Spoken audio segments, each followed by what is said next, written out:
खोए हुए तो हम खुद हैं और ढूंढते खुदा को हैं। कहते हैं ईश्वर हर राय में है, अगर वो हम सब में है तो दिखता क्यों नहीं? हम कोशिश भी तो नहीं करते। अगर वो हम सब में है तो क्यों ना पहले हम खुद की तलाश करें। एक बहुत ही सुंदर कहानी है। एक सन्यासी कई देशों की यात्रा करके भारत लौटे और एक छोटी सी रियासत में मेहमान हुए। उस रियासत के राजा को जब ये पता चला तो वो उनसे भेंट करने गए और बोले, महात्मन, एक प्रश्न 20 वर्षों से निरंतर पूछ रहा हूँ, कोई उत्तर नहीं मिलता, क्या आप मुझे उत्तर देंगे? महात्मा ने कहा, निश्चित रूप से दूंगा राजन, आप पूछिए तो सही, क्या पूछना है? आज आप खाली हाथ नहीं लौटेंगे। इस पर राजा ने कहा, मैं ईश्वर से मिलना चाहता हूँ। आप मुझे ईश्वर को समझाने की कोशिश मत करना, मैं सीधा उनसे मिलना चाहता हूँ। सन्यासी ने कहा, अभी मिलना चाहते हो या थोड़ी देर ठहर कर? राजा ने कहा, माफ़ करिए महात्मन, शायद आप भूल कर रहे हैं। मैं परमपिता परमात्मा की बात कर रहा हूँ। कहीं आप ये तो नहीं समझ रहे कि मैं ईश्वर नाम के किसी व्यक्ति से मिलने की बात कर रहा हूँ।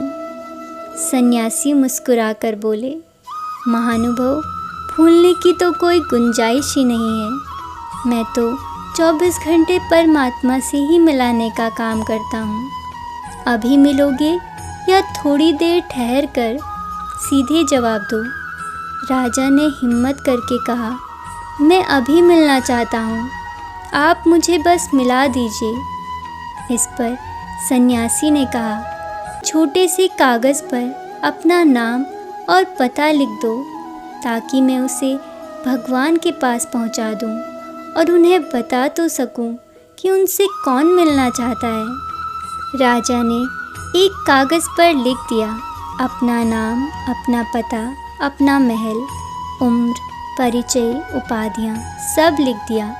सन्यासी ने कागज़ पढ़ा और राजा से कहा, ये सारी बातें जो आपने कागज़ पर लिखी हैं मुझे तो झूठी मालूम पड़ रही है। राजा ने कहा, मैंने तो सब सच लिखा है। तब सन्यासी ने राजा से कहा, अगर तुम्हारा नाम बदल दिया जाए तो क्या तुम बदल जाओगे? राजा ने कहा, नहीं, नाम के बदलने से भला मैं क्यों बदलूँगा? नाम तो नाम है और मैं तो मैं हूँ।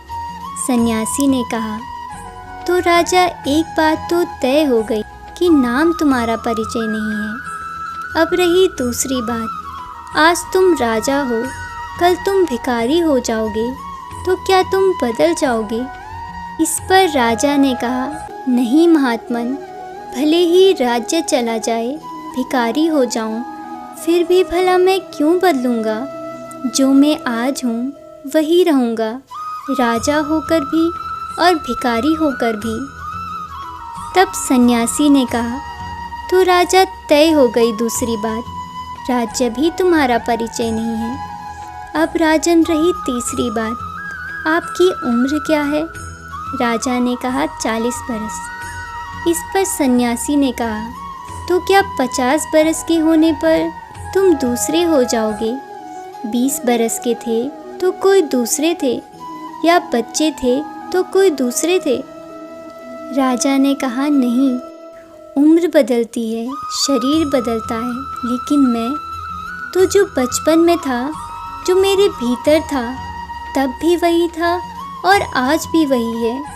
इस पर सन्यासी ने कहा, तो फिर राजन, उम्र भी तुम्हारा परिचय नहीं है, शरीर भी तुम्हारा परिचय नहीं है, फिर तुम हो कौन राजन? उसे लिख दो, तभी तो मैं पहुंचाऊंगा भगवान के पास, वरना भगवान भी कहेंगे तुम झूठे हो, जो झूठे लोगों का पता लेकर आ रहे हो। इस पर राजा ने कहा, ये तो बहुत बड़ी कठिनाई की बात है, उसे तो फिर मैं जानता ही नहीं, इन्हीं को जानता हूँ मैं मेरा होना। मेरा नाम, मेरी उम्र, मेरा परिचय, मेरी उपाधियाँ, यही तो है मेरा होना, यही तो जानता था मैं मेरा होना।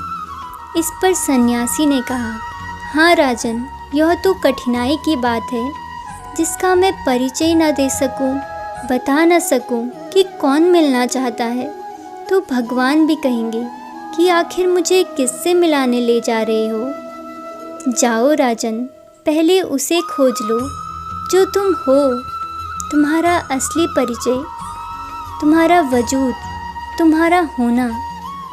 और एक बात कहे देता हूँ राजन, जिस दिन तुम ये जान लोगे कि तुम कौन हो, उस दिन भगवान को खोजने नहीं आओगे, क्योंकि खुद को जानना ही तो ये जानना है कि परमात्मा क्या है।